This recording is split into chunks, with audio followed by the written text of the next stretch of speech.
Hello students, last class में हमने जो टॉपिक पढ़ा था वो था ईआर, गोल्जी बॉडी और प्लास्टिड। आज हम जो टॉपिक स्टार्ट करेंगे इट इज़ न्यूक्लियस। न्यूक्लियस क्या होता है? न्यूक्लियस किसी भी सेल का मास्टरमाइंड होता है। It is mastermind.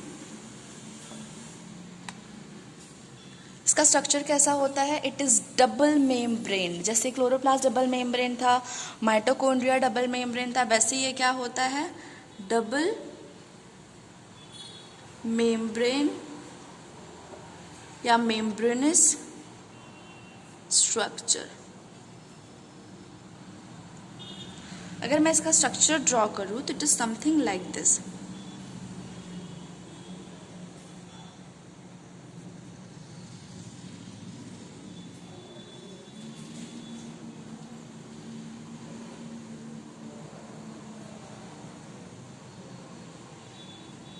स्टूडेंट, इसका जो मेम्ब्रेन होता है वो कंटिन्यूअस नहीं होता है, इसके पास पोर प्रेजेंट होता है। तो ये पूरा स्ट्रक्चर किसका है? न्यूक्लियस का। ठीक है, इसमें जो मेम्ब्रेन में जगह जगह जो आप गैप्स देख रहे हैं इसे कहते हैं न्यूक्लियर पोर। Nuclear pore. तो न्यूक्लियस में किसका स्ट्रक्चर होता है? न्यूक्लियस में न्यूक्लियर पोर होता है। ये इसका मेम्ब्रेन है, ये आउटर है मेम्ब्रेन है, ये इसका इनर मेम्ब्रेन है।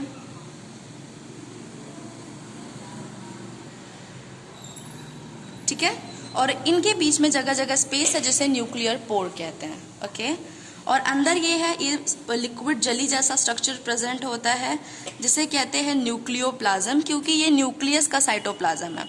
What is nucleoplasm? It is cytoplasm या plasma of nucleus. Plasma of nucleus. ठीक है, सो ये मास्टरमाइंड हो गया, डबल मेम्ब्रेन स्ट्रक्चर हो गया। इसका राउंडेड स्ट्रक्चर होता है, दो मेम्ब्रेन का बना होता है, इसके पास न्यूक्लियर पोर होता है। पोर मतलब होता है gap. It is gap between the membranes. अब उसका क्या फंक्शन होता है वो हम देखते हैं। इसके पास एक थ्रेड जैसा स्ट्रक्चर ऐसा प्रेजेंट होता है। ये जो है ये है क्रोमेटिन फाइबर। क्या है? Chromatin fibre. अब लेट्स स्टडी न्यूक्लियस के अंदर क्या होता है, उसके बाद हम क्रोमेटिन फाइबर को देखते हैं। स्टूडेंट, न्यूक्लियस के अंदर प्रेजेंट होता है हमारा, इट कंटेन हेरिडिटी मटेरियल। क्या होता है हमारा? Heredity material. हेरिडिटी मटेरियल क्या होता है? हेरिडिटी मटेरियल उसे कहते हैं, it is transferred from parents to their offspring. मतलब पेरेंट्स से बच्चों में जाता है। बच्चों, हेरिडिटी मटेरियल वो मैटर होता है जो एक जनरेशन से दूसरे जनरेशन में ट्रांसफ़र होता है, और इसी मटेरियल की वजह से हमें हमारे कैरेक्टरिस्टिक मिलता है। मतलब हमारा बॉडी का शेप, हमारा डाइजेस्टिव सिस्टम, एलिमेंट्री कनाल, इन सब का जो फंक्शन होता है, इन सब में जो प्रोटीन्स होते हैं, इसके बारे में इंफॉर्मेशन कहाँ प्रेजेंट होता है? डीएनए में प्रेजेंट होता है। और वो डीएनए हमें कहाँ से मिलता है? वो डीएनए बच्चों हमें हमारे पेरेंट्स से मिलता है। समझे? तो इसीलिए वो हेरिडिटी मटेरियल हो गया, क्योंकि वो एक जनरेशन से दूसरे जनरेशन तक ट्रांसफर होता है। It is transferred from one generation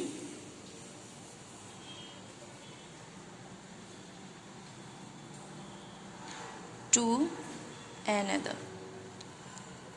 ठीक है, तो इसके अंदर हेरिडिटी मटेरियल होता है, transferred from one generation to the another generation.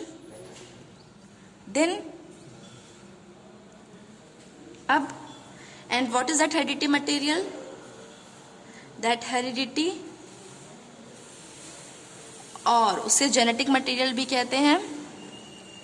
Material is DNA. Material is DNA. DNA का फुल फॉर्म क्या है ये पूछता है। Deoxy ribose nucleic acid. ठीक है, तो इसका फुल फॉर्म हो गया डिऑक्सी राइबोज न्यूक्लिक एसिड। ठीक है, तो इट इज हेरिडिटी मटेरियल और genetic material is DNA.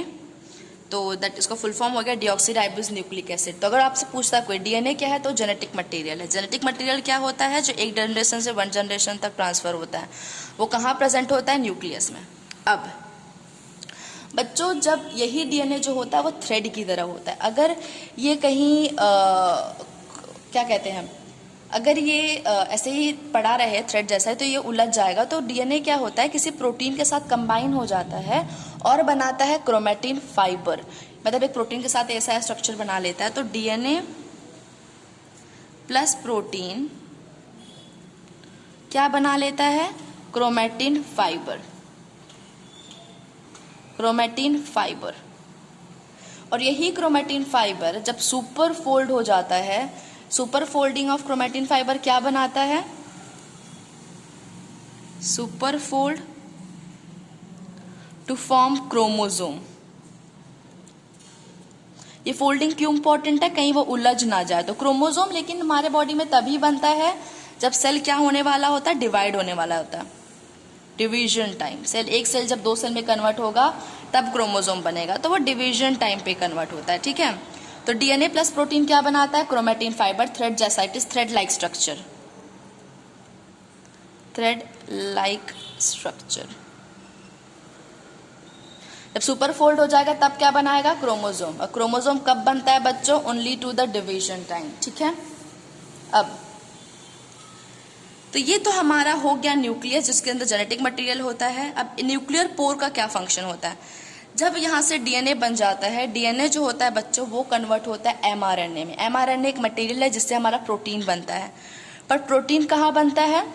Protein बनता है हमारे रफ एंडोप्लाज्मिक रेटिकुलम के ऊपर। तो वो एमआरएनए न्यूक्लियस से कहाँ जाना चाहिए? एंडोप्लाज्मिक रेटिकुलम के ऊपर जो गोल्जी बॉडी के बगल में प्रेजेंट है। वो कहाँ से जाता है? न्यूक्लियर पोर से। तो न्यूक्लियर पोर का क्या फंक्शन हो गया? Transfer material from nucleus to the cell and cell to the nucleus. ठीक है, सेल के अंदर भेजेगा और ऐसे। तो ये फंक्शन हो गया एक एक चीज का। तो ये हो गया हमारा न्यूक्लियस का स्ट्रक्चर। न्यूक्लियस क्या है? हमारा जेनेटिक मटेरियल कंटेन करता है। जेनेटिक मटेरियल मतलब कि हमें अपने सारे कैरेक्टरिस्टिक कहाँ से मिलते हैं? डीएनए, क्योंकि ये कहाँ जाता है? From parents to the offspring. ठीक है, तो यहाँ पे हमने न्यूक्लियस जो है वो खत्म कर लिया है। एक ह्यूमन बीइंग के अंदर बच्चों जो क्रोमोसोम होता है, human chromosome number is 23 pair. जैसे हमारे पास हर चप्पल का पेयर होता है, एक चप्पल दूसरे चप्पल जैसा दिखता है, वैसे इनके पास 23 पेयर क्रोमोसोम होता है, या 46 इन नंबर। ठीक है, इसमें से 23 पेयर में से एक पेयर जो है, मतलब 23 हमें मम्मी से मिलता है, 23 पापा से मिलता है। इसके लिए हमारे अंदर जो कैरेक्टरिस्टिक होता है वो दोनों पेरेंट्स का प्रेजेंट होता है। तो यहाँ पे हमारा एक इंपॉर्टेंट सेल ऑर्गेनल खत्म हो गया, दैट इज न्यूक्लियस। अब हम पढ़ लेते हैं एक और सेल ऑर्गेनल, लाइजोसोम। लाइजोसोम कहाँ से बनता है? It is formed from Golgi body. It is formed from Golgi body. इसका एक और नाम है, it is suicidal bag, suicidal bag of cell. ये क्या कर लेता है? जब भी सेल डैमेज हो जाता है या कुछ हो जाता है तो सेल ऑर्गेनल को क्या कर लेता है? ये खा जाता है ताकि पॉइजन ना हो। तो ये इवन लाइजोसोम जो है वो हमारे इम्यून सेल्स में प्रेजेंट होता है। इम्यून सेल मतलब कि हमारे बॉडी में ऐसे सेल होते हैं जो हमारे बॉडी के सोल्जर होते हैं। जब भी बैक्टीरिया वायरस आता है तो उन्हें खा जाता है। तो वो किसकी हेल्प से खाता है? वो खाता है with the help of lysosome. तो क्या करता है? It eats the cell which is dead as well as micro organism also. इसके अंदर है ना ऐसे केमिकल्स प्रेजेंट होते हैं जिन्हें एंजाइम कहते हैं, जो किसी भी चीज को क्या कर देता है? तोड़ देता है। Lysosome contain digestive enzymes which can kill any microorganism and dead cell।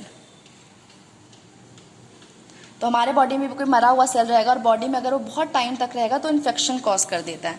तो लाइसोसोम क्या कर देता है, उन्हें किल कर देता है। तो what is lysosome? It is form from Golgi body. इसे सुसाइडल बैग कहते हैं क्योंकि ये अपने ही सेल को खा जाता है। इसके सेल में अगर कुछ काम, इसके सेल का काम खत्म हो गया तो लाइसोसोम क्या कर लेता है, उसे ही खा जाता है। तो it is suicidal bag of cell because it eats its own cell. इसे सुसाइडल बैग क्यों कहते हैं?